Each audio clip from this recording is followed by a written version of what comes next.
guys, nagluto tayong babaunin na sumpo. Ayan guys. Ayan, inoven natin na yummy. Yummy. Guys, luto na ang ating shrimp. Ayan. Big oven yan. Oven yan guys. Babaunin natin. Magpipiknik tayo guys. Ayan. Yun yung pang prito. Yan, ito chara. Yan. Wow. Yummy. Walang sausawan. Wala kang sausawang job. Yan. Yummy. Ayan. Baunin natin guys. Pagandahin mo naman. Yan. Hinihingi siliit. Ilang minutes yan? Inurasan mo? Yummy.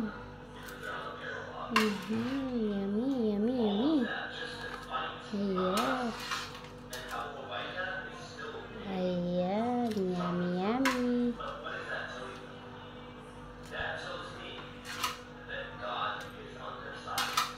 Yummy.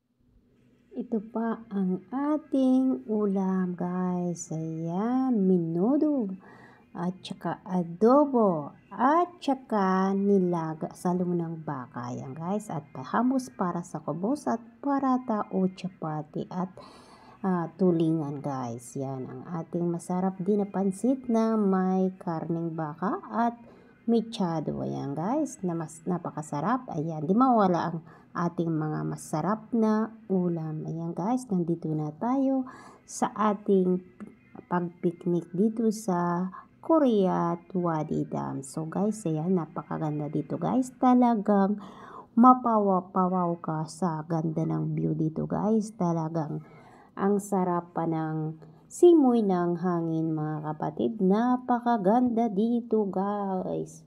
Dinadayo ito ng mga turista dahil sa sobrang ganda at ganda ng weather dito guys. So ayan guys, napakalinis pa. So guys, ayan, diba? Napakaganda ng kapaligiran niya, napakalinis at malamig ang simoy ng hangin. So ayan guys, nakapamasyal tayo dito sa Wadi Korea Dam ng Oman. So ayan guys, nakikita nyo malapit na sa langit ang kanyang mountain. So kaya malamig siya guys dahil malapit na sa langit, ang nasa tuktok na ito guys. So napakaganda talaga guys, mapapawaw ka sa super ganda nito guys. So kung gusto nyong pumunta dito, tara, andito lang yan sa Oman mga kapatid, sa Korea Wadi Dam.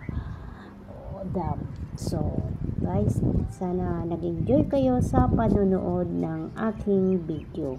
Please naman, baka naman, ayun naman dyan, paki-like, comment naman at subscribe mga kapatid. So para marami pa tayong matulungan kung sakali man mag-success ang ating YouTube channel guys. So ayan guys, napakaganda, napakalinis ng dam. So ito siguro ang pinagmula ng tubig na para sa atin ay nawas.